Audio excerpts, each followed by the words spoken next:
Hey everybody, welcome back to an all-new episode of 10 to Life with me, Annie Elise.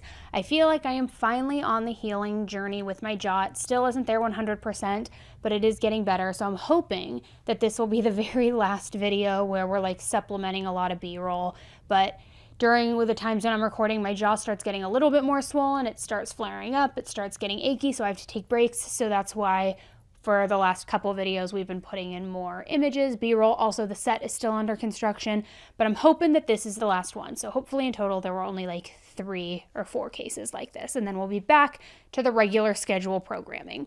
Anyways, if you're new here, you're like, what on earth is this chick talking about? It's too long of a story, too long, didn't read it, but you could probably get the gist of it. For those of you who are returning 10 to Lifer, you get it. You know exactly what I'm talking about. And yeah, anyways. So let's talk about the case we're going to talk about today. Let me get like comfy here for a second in my new little leopard chair. And so I know I'm not the first person to say this, but he said, she said situations are extremely frustrating, especially when we're talking about criminal investigations.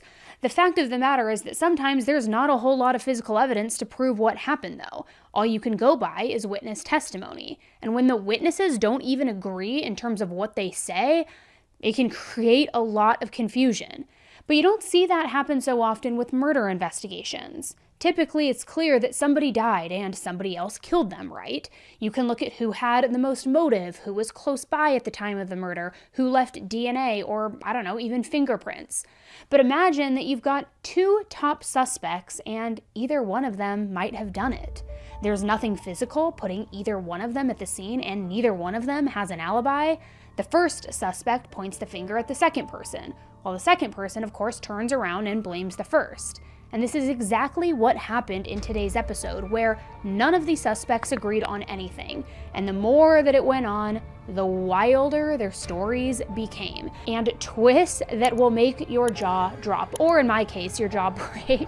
So guys, let's get right into it.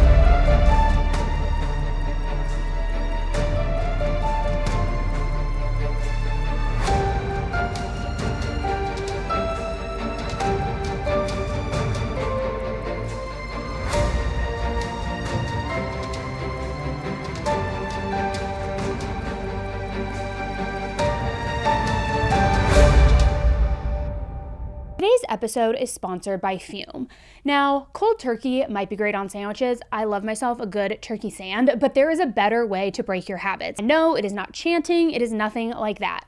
We're talking about our sponsor, Fume, and they look at the problem in a different way. Not everything in a bad habit is wrong. So instead of a drastic, uncomfortable change, why not just remove the bad from your habit? Get this, Fume is an innovative, award-winning flavored air device that does just that. Instead of vapor, Fume uses flavored air. Instead of electronics, Fume is completely natural. And instead of harmful chemicals, Fume uses delicious flavors. So you get it. Instead of bad, Fume is good.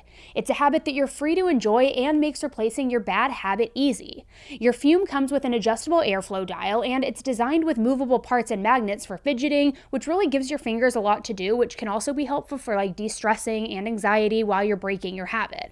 Personally, for me, I have a few friends that have a stinky habit that they can't seem to break and that they spend way too much money on for like packs a day. You catch my drift? So I introduced them to Fume. And what I love is that it's also way more flavorful than I thought, and it feels very fresh because they have flavors that almost taste like an herbal tea. Not as sweet and a lot more natural, but it's also extremely well weighted. It's perfectly balanced, extremely fun to fidget with. Plus, it's a nice and clean accessory to be carrying with the wood and the shape of it. I mean, it's great.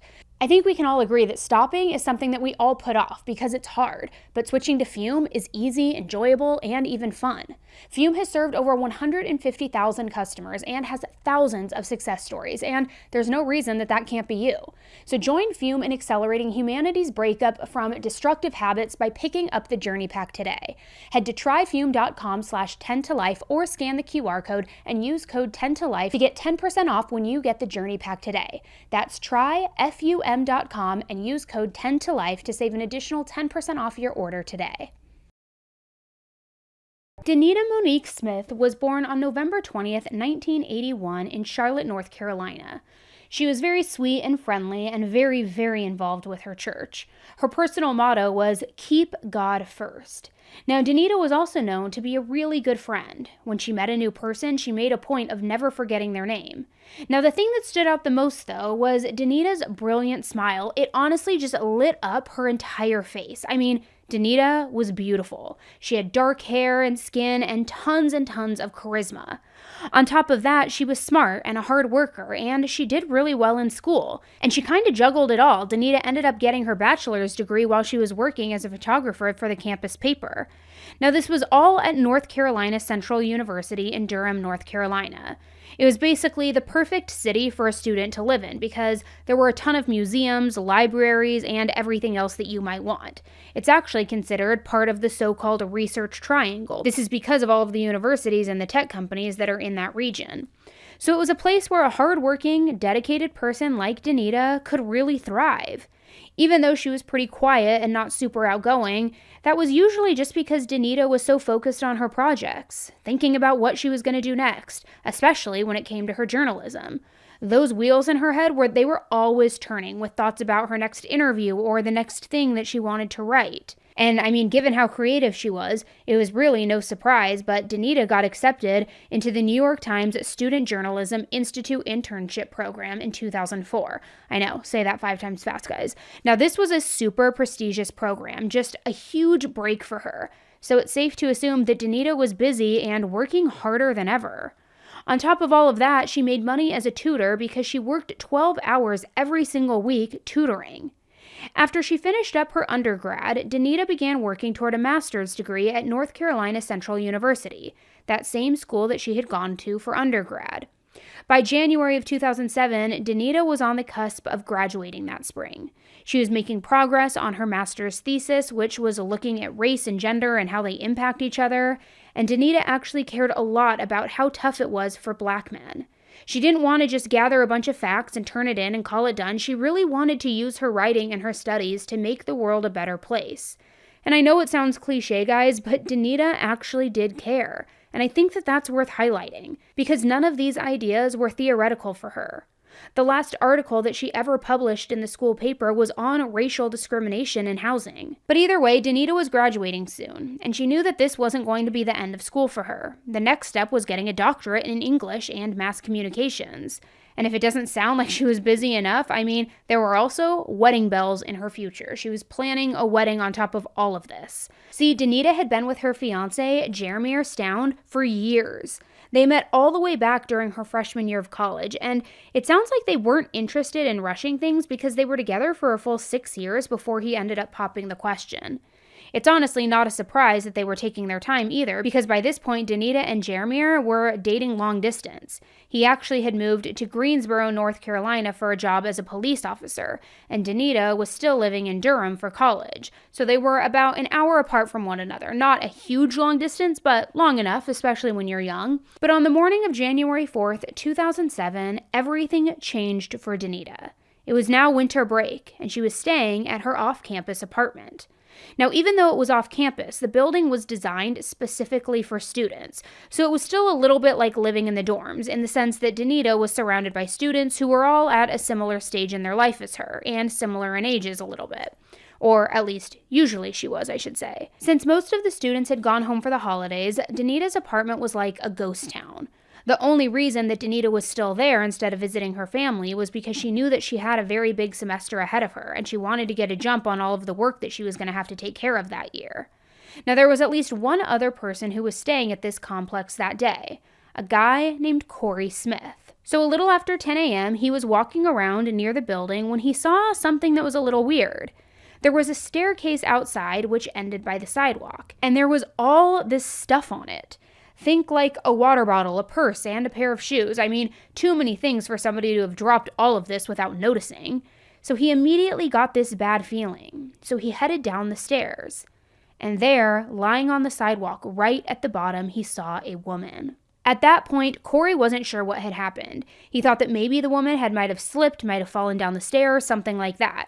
But she was covered in blood. She might have cut herself on the way down. Maybe that's what was causing it. And maybe that's also when she dropped everything. But that was really all that he knew. He wasn't even sure who this woman was. Even though they both lived in the same building, it sounds like they had never met. At one point, the 911 operator told him to check for a pulse and see if he could also find her ID and figure out the name. So Corey did exactly that. And luckily, it wasn't too hard to find her purse on the stairs. And while he was still on the phone with the dispatcher, he figured out that this was in fact Denita Smith. So the first responders knew exactly who they were dealing with before they even arrived there on scene. But unfortunately, by the time that help arrived, it was too late. Denita was dead. Now, it didn't take long for the police to realize that Denita's death, it was no accident, and she definitely did not die from falling down the stairs, especially in light of a 911 call that was made by a maintenance worker from that complex, and the call had been made 2 hours before Denita's body was discovered. His name was Michael Hedgepeth, and he said that he heard a gunshot around 8 a.m. He wasn't sure exactly where it came from, but a few minutes afterward, he saw a woman fleeing from the back of an apartment building number 1100, which was where Denita lived. Specifically, the woman ran out the back door and then around to the front of the building, which was kind of a little bit of a roundabout route, and that's the one thing that really made her stand out to Michael. He drove over to the woman to try and see what was going on. Now, somewhere along the way, he had lost track of her, though. He saw somebody, maybe it was her and maybe it was a different, similar-looking woman, but whoever it was, they jumped into a burgundy-colored Ford Explorer. She looked really upset, covering her face with her hands and just coming across as really shaken. Before she could pull away, Michael drove up next to her and asked the woman if she was okay. And as it turned out, she was even more disturbed than he originally thought at first. This lady cried and said that she was terrified of guns and that the shots had really scared her. She said that she lived in the building next door, so Michael told her, go wait at home while he called the police. For whatever reason, this talk about calling the police, though, only made her more upset. But Michael was too focused on getting a hold of 911 to even worry too much about her reaction.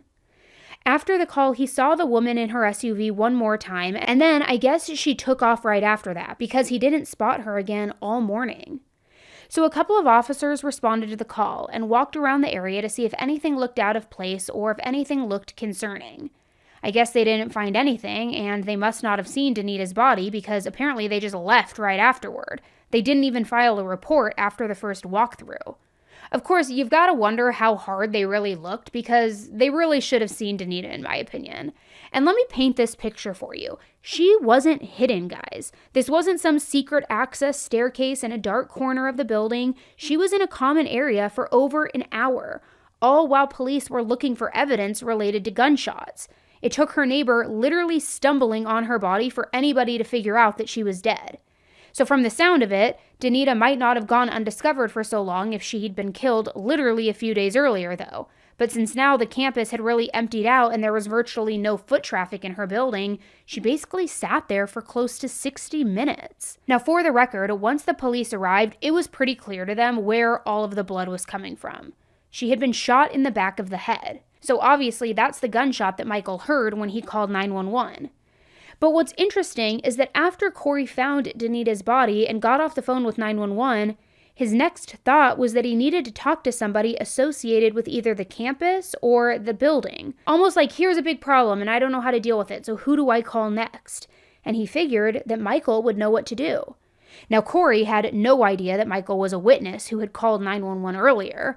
It was really a stroke of luck that he reached out to the one person who could go to the police and tell them that he had seen somebody acting super shady right at the scene of the crime earlier that morning. And because of that, Michael was able to tell them that the woman that he saw and talked to was about 5'10", black, and she had her hair up in a ponytail. There was also some kind of emblem or logo at the end of her sleeves. Not the most detailed description in the world, but hey, I mean, it was better than nothing, right? So by now, word had gotten out that someone had been murdered in the off-campus housing, which drew in a little bit of a crowd. There weren't a ton of people around, but it was almost like every single one of them made their way to Denita's building. One guy was really stricken with the idea that someone could get killed right there on the safe-feeling street. So he called his sister, a woman named Edith Crawley, who happened to be one of Denita's best friends. He asked if she had talked to Denita that morning and filled in his sister on what had happened. Now, Edith actually hadn't heard from Denita all day, so she was understandably very worried. She called Denita, but obviously nobody answered. And then she called Denita's fiancé, Jeremiah, to see if he knew where she was. Now, at this point, Jeremiah knew pretty much all of the exact same information that Edith did. He also hadn't heard from Denita, but he picked up through the grapevine that something bad was going down at Denita's house. So by the time that Edith called him, he was already on his way to Durham to see for himself, see if everything was okay. But of course, we know everything wasn't okay. And when Jeremiah got there, the police officers told him that Denita had been shot and that she was now dead. Denita's family was also at the scene by this point, and everybody, as you can imagine, was very, very emotional. Now, as we know, almost any time somebody is murdered, the first person that police usually look at is the significant other, right? But in this case, it was pretty strange, in my opinion, because obviously Jeremiah wasn't the woman in the Ford Explorer that Michael had seen.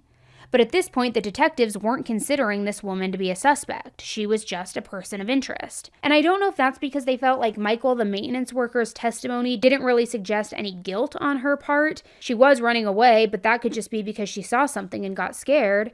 On the other hand, Jeremiah was definitely on the police's radar. But he provided them with all the information that they asked for, and he didn't cause a stir during his interrogation either. He was able to give his statement and get back home by the next morning, which, remember, was about an hour's drive away in Greensboro. Of course, the investigation was far from over. So that day, aka the day after the murder, the police called Jeremiah again to ask some more questions. They wanted to ask him what he was doing at the time of the shooting. He said that at 8 a.m. he was asleep because he had been working a night shift and he had only now had the chance to get home and catch up on some sleep. And for a second time, Jeremiah was very agreeable, very cooperative, and answered all of the police officers' questions. Nothing he said made them feel like he was the main suspect either.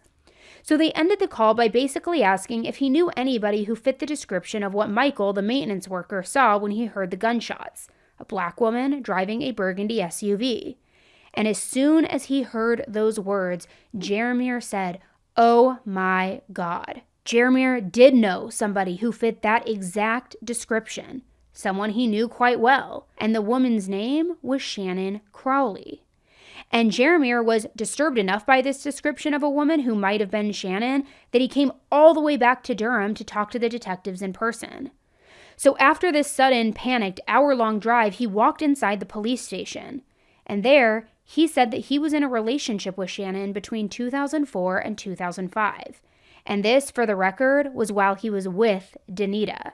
So he had been cheating on Denita with Shannon, and they were together for quite a while. Now, from the sound of it, Jeremiah might have actually met Shannon through work. She was a single mom who worked as a 911 dispatcher, so she was always having to call the police to the scene of some sort of crime one way or another.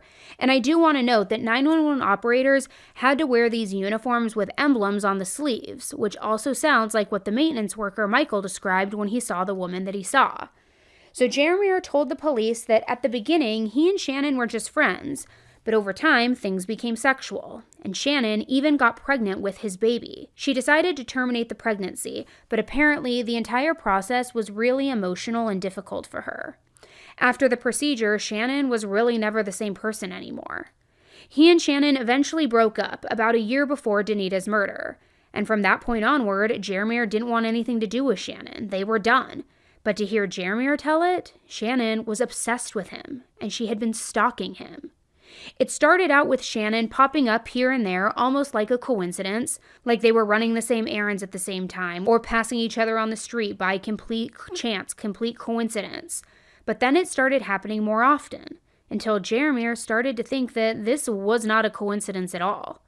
She also started attending the same church as him, and that was weird because there are lots of churches to choose from. She didn't need to come into his space.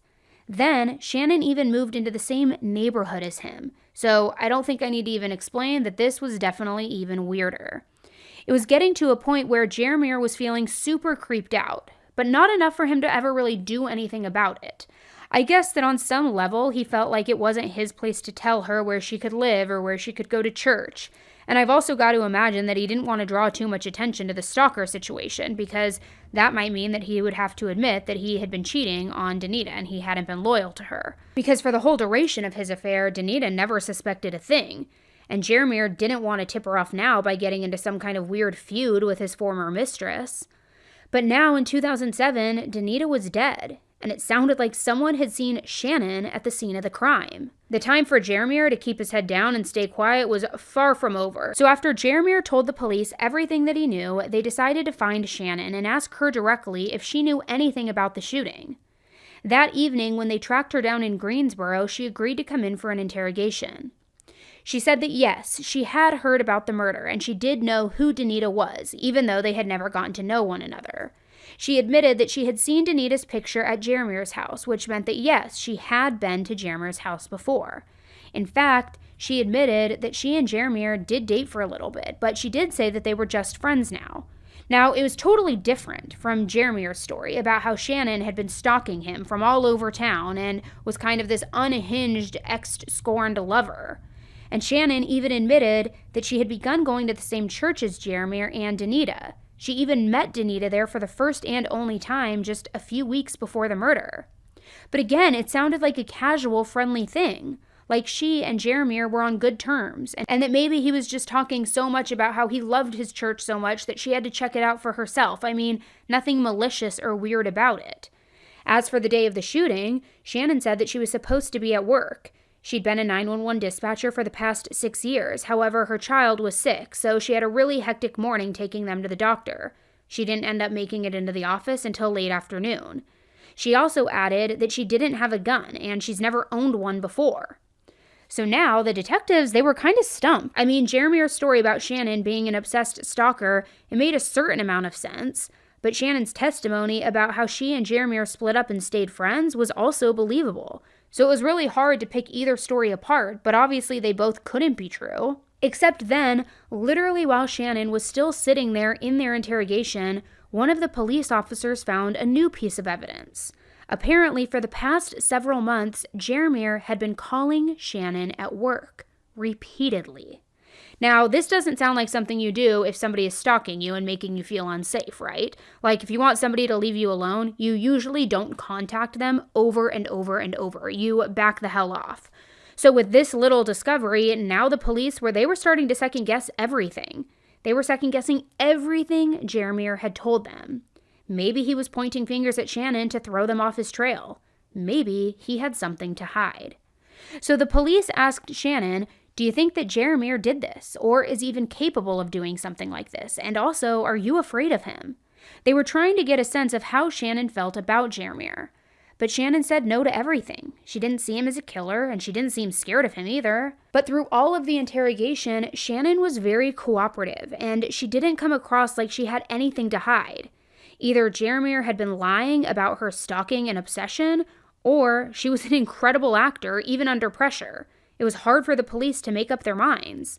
The only thing that made them a little hesitant about writing Shannon off as a suspect was that she did own a burgundy SUV, which sounded exactly like what was seen by Denita's apartment. And I mean, even if Jeremiah was lying, he wouldn't be able to force a random maintenance worker to give bad information on the 911 call.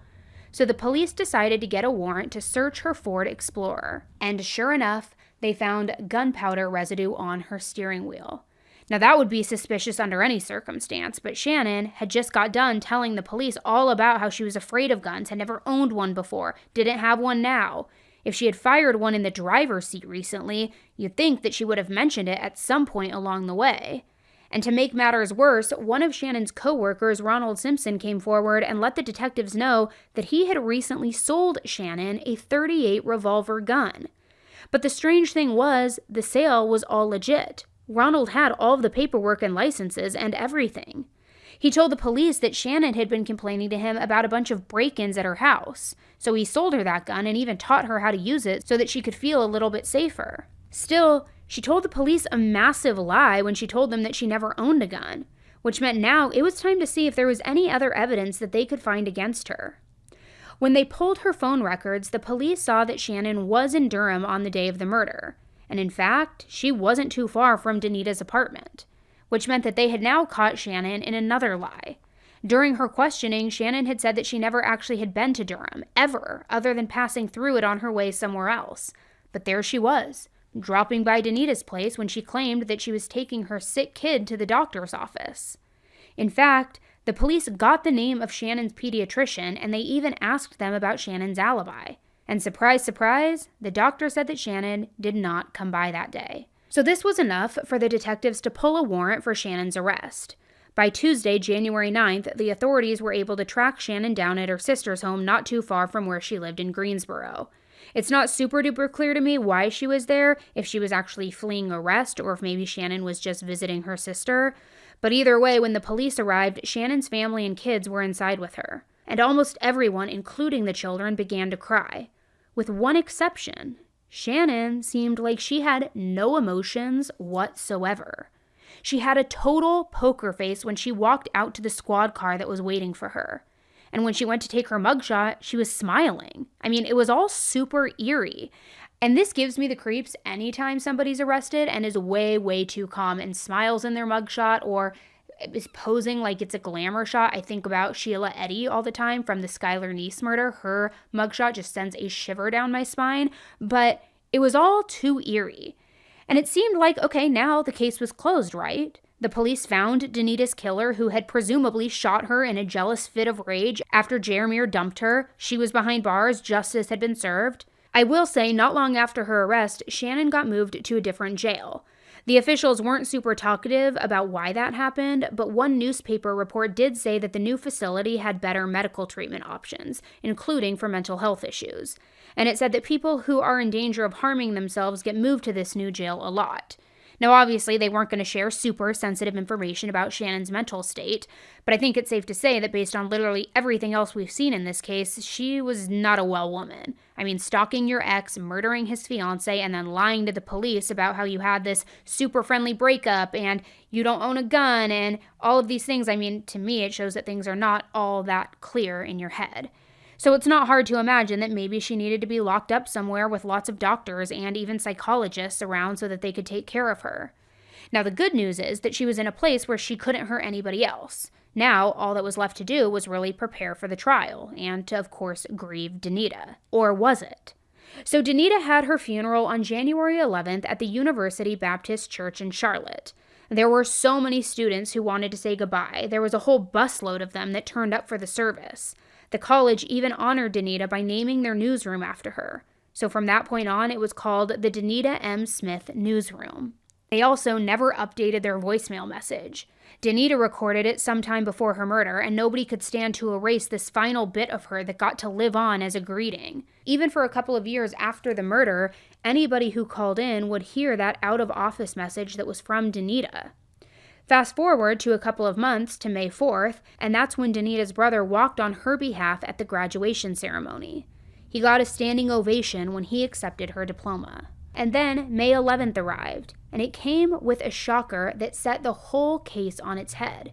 Shannon got out of jail on a $175,000 bond. And even more shocking, a few weeks later, Shannon voluntarily reported to the police station with a lawyer. She said that she had information to share that she had not given them yet. See, Shannon told the police that on January 3rd, so the night before Denita was murdered, she came home from work and Jeremiah was in her room. Apparently, Jeremiah told Shannon that he was carrying some type of weapon and that if she knew what was good for her, she would stay quiet. He then forced her to get into the car and they drove together to Denita's apartment complex. But when they arrived, they didn't get out of the SUV or anything like that. He just turned around and drove them back to Greensboro. Shannon said the exact same thing happened the very next morning. However, this time, Jeremiah didn't just threaten her. He also said that he would hurt her children if she didn't cooperate and come with him. So Shannon drove with him back to Denita's apartment, and this time he got out of the car while Shannon stayed back. She said that while she was sitting in the car, she heard a fight, so she got out. She wanted to see what was going on, and she only made it a few feet before she heard one gunshot. That's when Jeremiah came running out of the building and got into the car. Shannon said she tried to get back into the SUV too, but the door was locked, so Jeremiah sort of climbed over the seats and into the back, and he hid there while Shannon got into the driver's seat. According to Shannon, that's when that maintenance worker saw her. And the reason he didn't spot Jeremiah was because he was hiding in the back. So you might be thinking, okay, this is all super convenient for Shannon, right? She's been exposed as this obsessive stalker. She got caught at the scene of the crime. So now she's coming out with this elaborate story about how it wasn't her fault and Jeremiah forced her to drive out there all while he's the one who killed Denita. Except according to Shannon, she had never stalked Jeremier.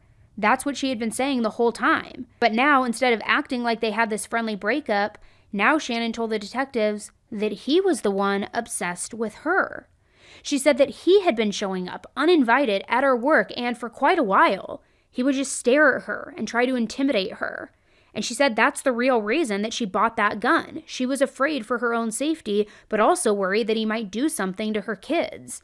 I mean, after all, Jeremier was a police officer. That meant that he had a gun and he knew how to use it. So Shannon didn't want to leave anything to chance with him. In fact, Shannon added that she was telling the God's honest truth, 100% of the truth, when she said that she didn't like guns and was afraid of them.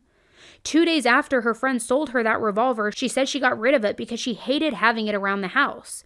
She threw it away in a dumpster, and then she tossed the ammo in a separate bin so at least they wouldn't be together. Now, just for the sake of argument, let's say that Shannon was telling the truth. I mean, the story did fit the evidence.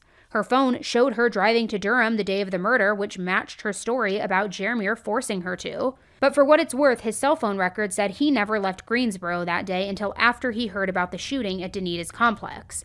But it wouldn't have been hard for him to leave his phone at home if he knew that he was going to commit a murder. And of course, there would be gunshot residue on the steering wheel if Jeremier shot Denita and then climbed into the driver's seat before he made his way to the back of the car. So the one really big question was, why did Shannon wait so long to come forward with this story? If it was true that Jeremier kidnapped her and drove her to the scene of the murder, why not just say that from the beginning? Well, Shannon's main answer was that she was just afraid of Jeremier. She was afraid because he had just literally murdered his own fiancée. Who knew what he would do to her if she cooperated with the police?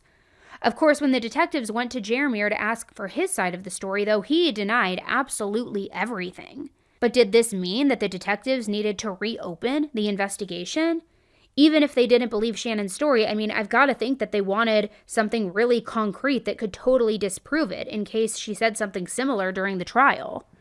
In the meanwhile, Shannon moved to Charlotte, North Carolina. It was a place where most people didn't know Denita, and she could now make friends with people who hadn't heard anything about her murder case. So people wouldn't treat Shannon differently because she was a suspect. It was almost like a fresh start in a way. And more importantly, it helped put some distance between herself and Jeremier. Because according to Shannon, Jeremier was still stalking her, which really would have taken quite some doing because she lived an hour and a half away now and he was still working full-time as a cop. But apparently he still managed to find time to just show up and intimidate her, assuming you believe what she was saying. But I gotta say, what she's saying is pretty persuasive. I mean, not only to the police, but to anybody hearing it. I'm curious what you guys are thinking as you're hearing this. Are you now getting doubt in your mind, reasonable doubt, like a jury might? So Shannon also said that very early in the morning on June 20th, 2008, sometime between 2:30 and 5:30 a.m., Jeremier sexually assaulted her. Shannon described the attack in detail when she checked into a hospital and asked for a kit, for a sexual assault kit. She said that during the night she was out walking the dogs when she bumped into Jeremier on the street where he had been waiting for her. Shannon said that he had a knife, which he used to cut off her clothing. He also nicked her thigh during the attack. He then used the knife in the assault, inserting it into her vagina. Now, the sexual assault kit didn't detect the presence of any semen, which didn't actually disprove what Shannon said, especially since she said he had used a knife. But it was a lot harder for her to explain how Jeremier could have attacked her when he was working on location that night. His phone records showed him in Greensboro, and sure, he could have left his phone at home or at the station while he drove off to hurt her.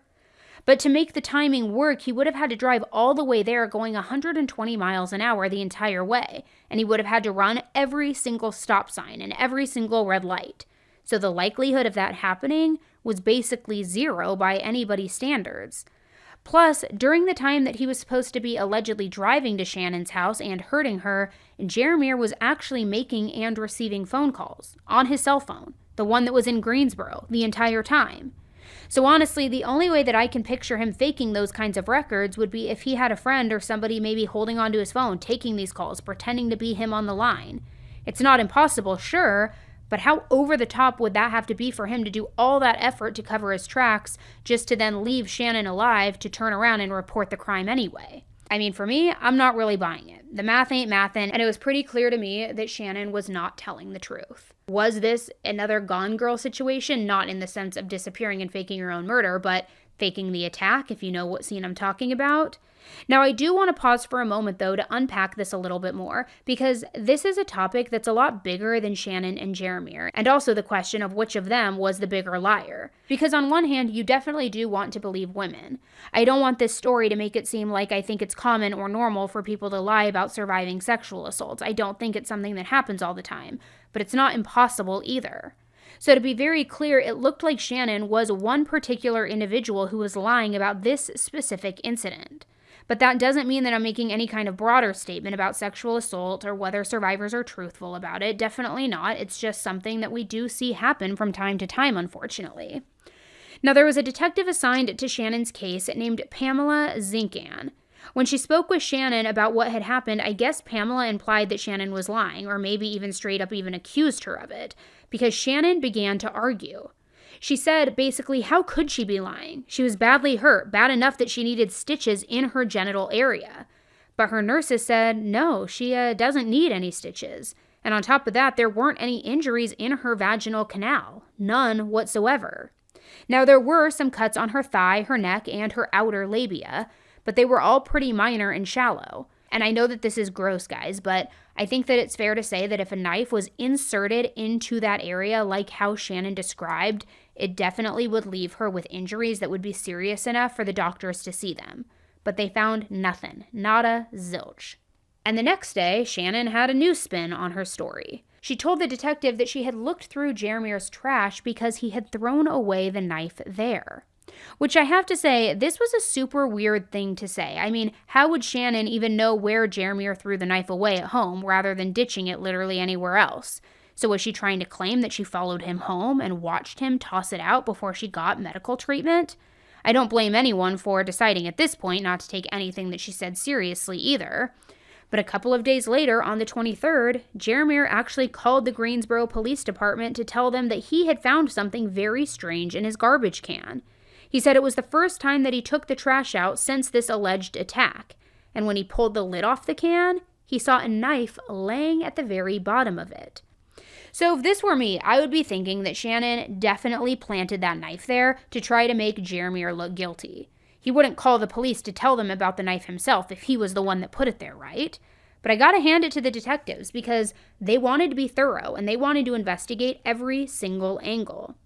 So Detective Zinkan talked to one of Jeremiah's neighbors, and he said that he heard a loud thump on the 19th and then also saw a car speed off. Before that point, it might have been idling close to Jeremiah's trash can, but he didn't think anything of it at the time.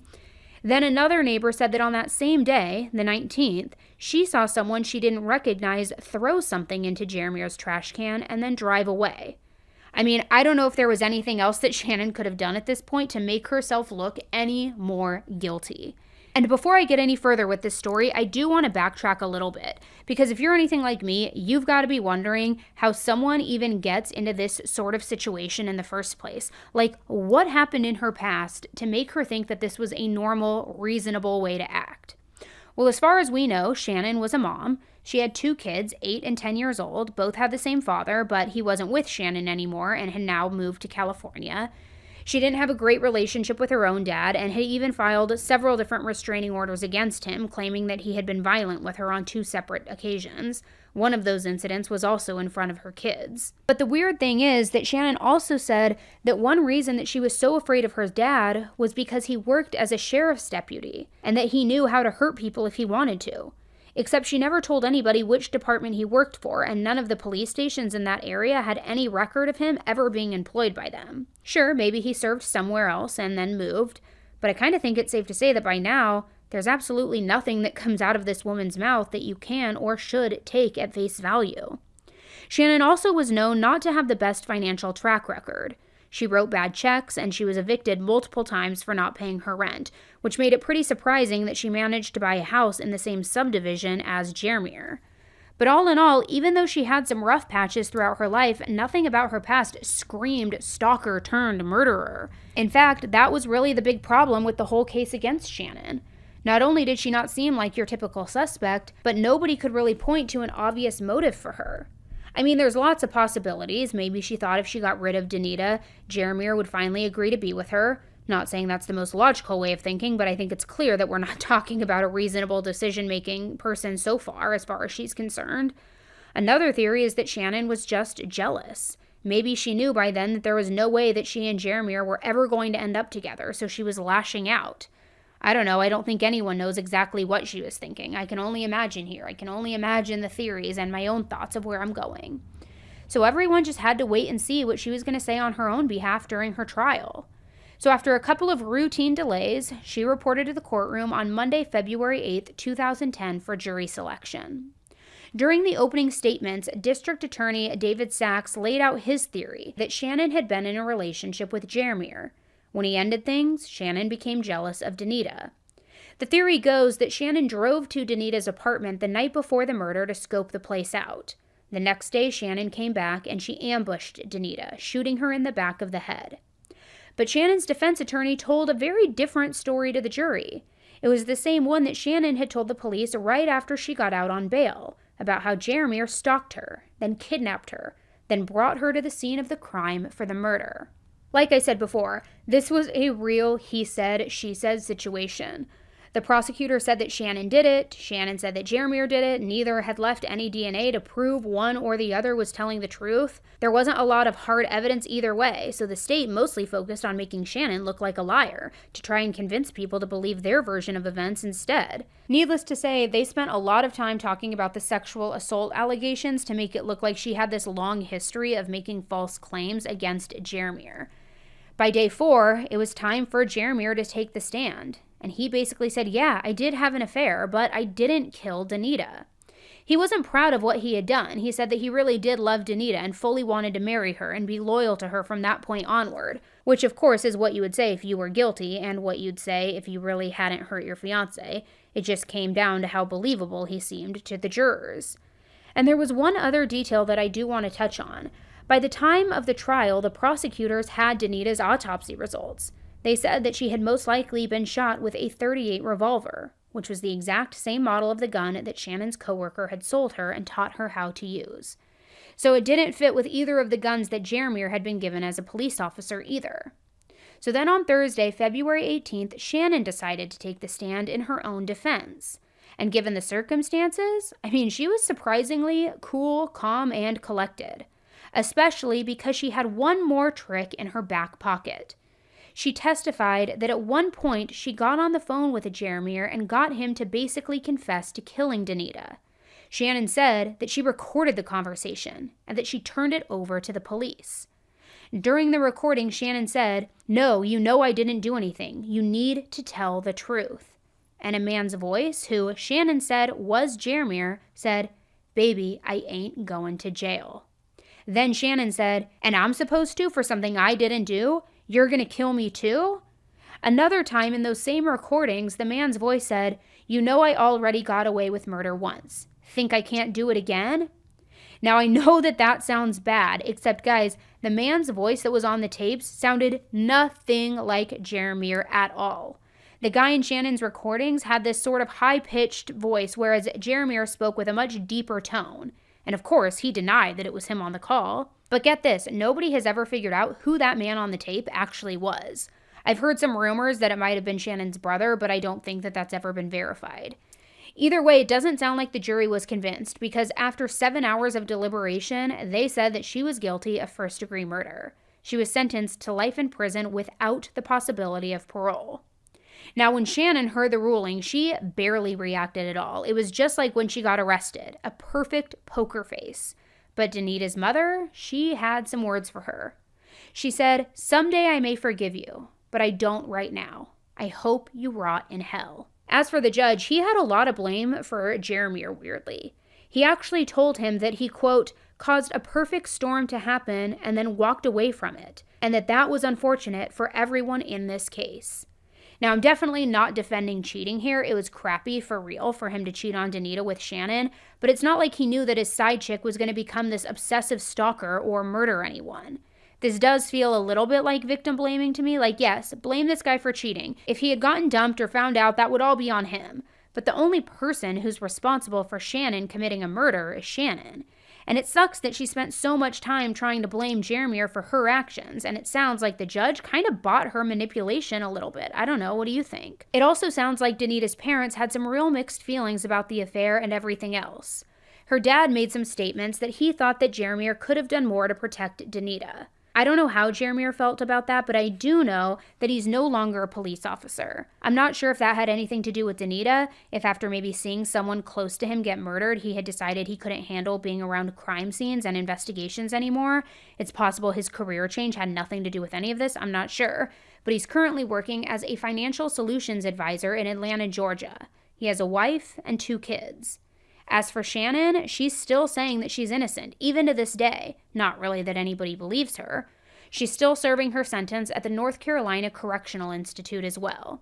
Now, I could go on and on trying to figure out how much blame Jeremiah had and how much was all Shannon's fault, but this isn't Jeremiah or Shannon's story. It's Denita's. It absolutely breaks my heart that not only did she get murdered, but she probably had no idea that she was even in danger prior to the point when a bullet fired into her head. And I've got to imagine that Shannon was stalking Denita. I mean, how else would she know where she lived? But all the while, Denita had no idea that she was being stalked or even in any sort of danger. And she had no idea that she was being cheated on. She had no idea that this woman even existed in this capacity. But I am curious what you guys think. Do you think that there's a chance that Shannon is actually innocent in this? Do you think that Jeremiah was more involved and somehow skirted around being implicated in all of this? Do you think that he played a role in Denita's murder, even indirectly, like some people suggest, and that he is partially to blame? I've read a lot of mixed opinions about it, and so I'm definitely very curious to know what you guys think. So let me know in the comment section below. In any event, I really appreciate you sticking through and hearing Denita's story, because what happened to her should never have happened to her. She was completely innocent, and she was betrayed by her fiance, this woman, all of these people around her, when really she was just trying to do good in the world. She was trying to become educated. She was trying to help people. She was trying to make a difference. All for what? Her life to be snuffed out of jealousy, out of rage, driven because of sex and a connection and dating? I mean, make it make sense. So it's very important that her story lives on, her voice lives on, and that these people are named for who they are and the monsters they are and the pain that they've inflicted on not only Denita, but her family, her friends, and everybody who's grieving her. But let me know what you think about this case and about Shannon's involvement, Jeremiah's involvement, if there was something more to this. I'm curious because, again, there's a lot of divide out there. Thanks again for tuning in to another episode, guys. I hope you appreciated the case coverage. Before you go, please don't forget to give this video a thumbs up on your way out and subscribe to the channel if you haven't already. That way you will see all new episodes as I post them. All right, guys, thanks again, and until the next case, stay safe. Bye.